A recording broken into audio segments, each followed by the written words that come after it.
I think the best part about going on a mission is just loving the people, right? And just serving them. And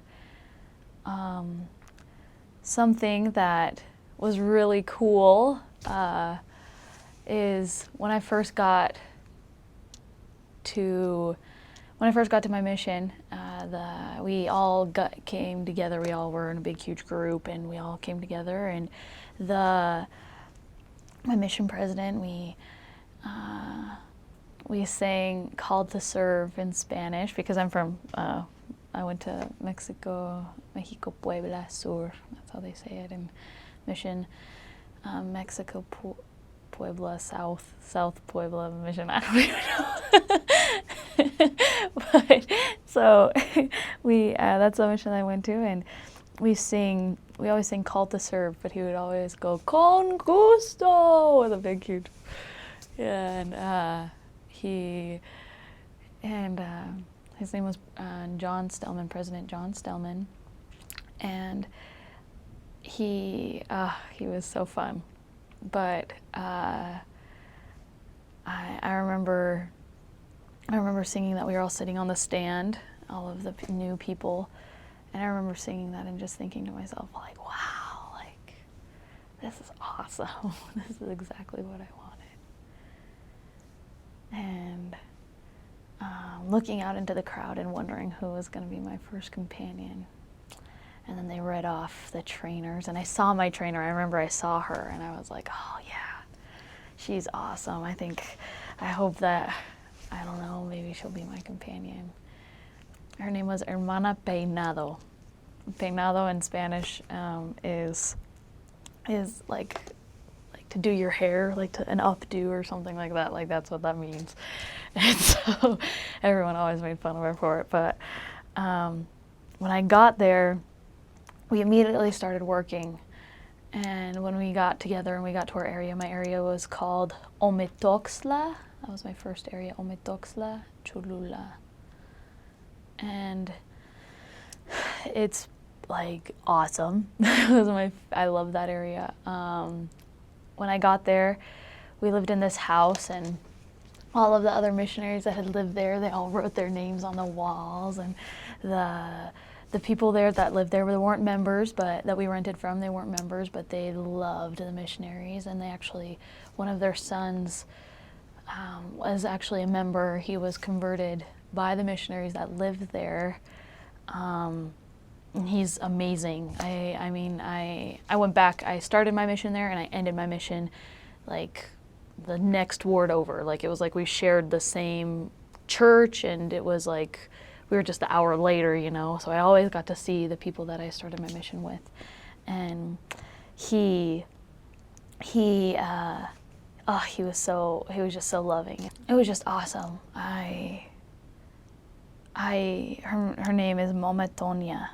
If you ever go to Ometoxtla, and if you ever go to Cholula, and you're ever in that ward, baptize her, please. Just teach her, please. That's what I should say. Teach her, please. But she is amazing. She loves the missionaries, and she's probably a little bitter that the missionaries left their house a couple of years later. But I love her. We called her Mama Tonia, which means like mother, I don't know, Antonia. And she was so kind. Her husband actually said he had a dream about me the night before I got there. The night before I came, he said, I saw that Hermana Peinado, that she would be training, and then I saw that it was you. I remember that, and I was just like, oh, I didn't mean to touch my, sorry. I was just like, that was amazing. Amazing. To think that I don't know, it just made me feel like the Lord knew me. Knew that I was there, and knew that I was needed, and maybe I didn't get to talk to them that much or tell them how much that I really love them and appreciate them, but how I love them and appreciate them. In Puebla, They just changed the boundaries of my mission. It asked me to talk a little bit about that, but they just changed the boundaries. When I left in April of this year of 2017, and they were just about to change the boundaries. I think in June or in July, they changed the boundaries, and there's a new part of that mission. But Cholula and Atlisco. I didn't tell you, but I served in Cholula, Atlisco, and Nialtican. That's the names of the, and I didn't even say Atlisco, right? It's all in Nahuatl, which is the native kind of language there.